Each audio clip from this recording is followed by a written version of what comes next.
दोस्तों नमस्कार। N world news में आपका स्वागत है। दोस्तों, नासा की हालिया रिसर्च पूरी दुनिया भर के वैज्ञानिकों को आश्चर्यचकित करती है। नासा ने अपने हाल के रिपोर्ट में कहा है कि आने वाले सालों में अगर चांद पृथ्वी की गुरुत्वाकर्षण से गायब हो जाए तो पृथ्वी पर जीना असंभव सा हो जाएगा।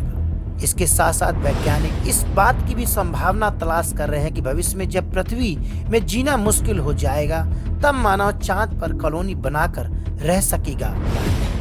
इसी को लेकर नासा ने एक नई रिपोर्ट में इंसान के फ्यूचर प्लान पर एक बड़ा सवाल खड़ा कर कई तरह की बात अपनी रिपोर्ट्स में की है। दोस्तों, धरती पर क्लाइमेट चेंज और ग्लोबल वार्मिंग जैसी समस्याएं बढ़ती चली जा रही हैं।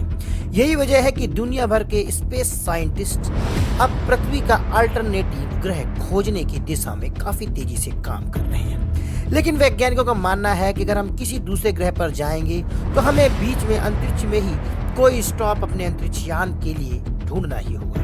यही वजह है कि वैज्ञानिक चांद को एक एयर बेस यानी यूं कहे कि सैटेलाइट बेस बनाना चाहते हैं। यानी जब भी कोई अंतरिक्ष यान धरती से किसी दूसरे ग्रह की यात्रा करेगा तो वैज्ञानिक का ऐसा मानना है कि चंद्रमा पर रुक के वह उन अंतरिक्ष यानों की रिफ्यूलिंग कर सकेगा।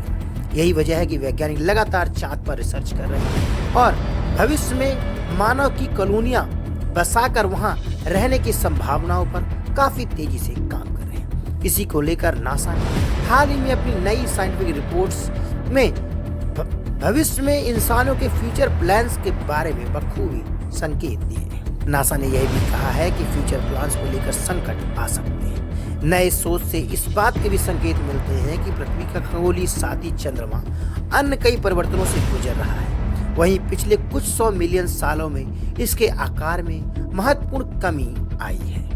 यह पूरी रिसर्च नासा की वैज्ञानिकों की टीम ने प्लेनेटरी साइंसेज जर्नल में प्रकाशित किया है, जिसमें चंद्रमा अपने कोर में धीरे धीरे ठंडा होने के कारण अपनी परिधि से सिकुड़ रहा है और चंद्रमा का अपने अंदर सिकुड़ना एक खतरे की घंटी जैसा हो सकता है। वैज्ञानिकों ने अपनी रिसर्च में इस बातें खुलासे किए हैं कि दक्षिणी ध्रुवीय क्षेत्र में चंद्र दोषों के साथ समूह में करीब 50 साल से अधिक अपोलो सिस्मोमीटर द्वारा जो भी डेटा एकत्रित किया गया है, यह पूरी रिसर्च उसी डेटा के आधारित है।